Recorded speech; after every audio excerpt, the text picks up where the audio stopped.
Aku Intia sebagai pemateri. Hai, saya Wita sebagai pemateri. Hai, saya Widya selaku pemateri. Hai, saya Adel sebagai pemateri. Kelompok 1 kali ini akan membahas tentang aspek-aspek penting dalam pendidikan multikultural.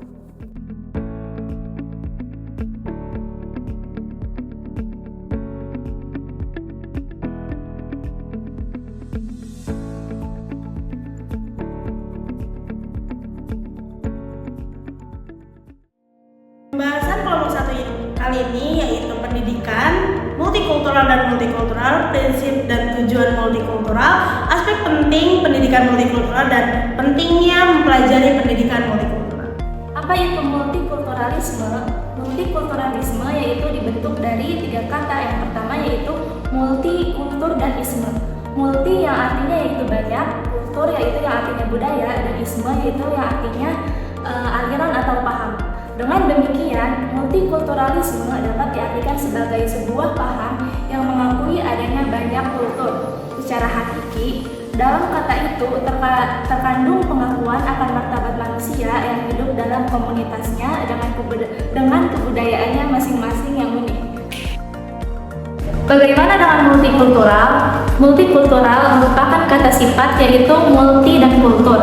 Secara umum, kata multi berarti banyak, ragam, dan aneka. Kata kultur bermakna kebudayaan, kesopanan, atau pemeliharaan.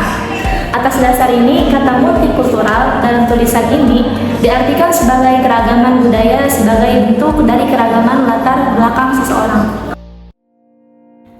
Berikutnya yaitu ada pendidikan multikultural. Pendidikan multikultural yang dikemukakan oleh James Abing adalah konsep pendidikan yang memberikan kesempatan yang sama untuk semua peserta didik tanpa memandang gender, kelas sosial, etnik, ras, dan agama serta karakteristik kultural mereka untuk belajar di dalam kelas. Pendidikan multikultural seharusnya mencakup semua aspek dalam pendidikan seperti pendidik, materi, metode, kurikulum, dan lain-lain sebagainya. Nah, bagaimana dengan prinsip pendidikan multikultural? Nah, yang pertama, setiap siswa harus mempunyai kesempatan yang sama mengembangkan potensi dirinya. Yang kedua, mempersiapkan setiap siswa untuk berprestasi secara kompeten dalam masyarakat antar budaya. Yang ketiga, guru mempersiapkan agar dapat membantu belajar siswa secara efektif tanpa memandang latar belakang, budaya, dan suku. Yang keempat, sekolah harus berpartisipasi aktif dalam mengakhiri segala bentuk perundungan.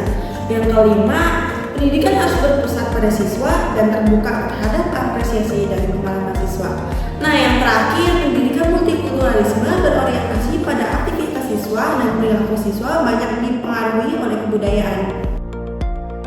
Selanjutnya ada tujuan pendidikan multikultural. Nah, menurut Gorski, pendidikan multikultural ini bertujuan untuk memfasilitasi pengalaman belajar yang memungkinkan peserta didik mencapai potensi maksimal sebagai pelajar dan sebagai pribadi yang aktif dan memiliki kepekaan sosial tinggi di tingkat lokal, nasional, serta global, mewujudkan sebuah bangsa yang kuat, maju, adil, makmur, serta sejahtera tanpa perbedaan etnis, ras, agama, dan budaya.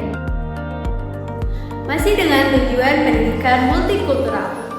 Menurut Lawrence, tujuan pendidikan multikultural dibedakan menjadi 3. Yang pertama ada tujuan pendidikan multikultural yang berkaitan dengan aspek sikap. Yang kedua, tujuan pendidikan multikultural yang berkaitan dengan aspek pengetahuan. Dan yang ketiga, tujuan pendidikan multikultural yang berkaitan dengan pembelajaran. Menurut James Abing, pendidikan multikultural terbagi menjadi 3 aspek, yaitu aspek konsep, aspek gerak, dan aspek proses. Aspek konsep yaitu bagaimana sekolah mengaktualisasikan kesetaraan bagi siswa tanpa memandang ras, etnis, dan budaya.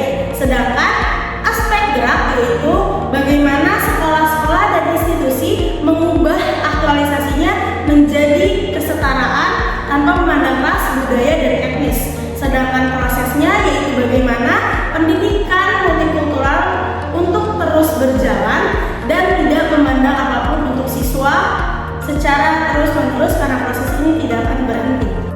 Nah, jadi apa sih pentingnya mempelajari pendidikan multikultural itu? Yang pertama, sebagai alternatif pemecahan konflik.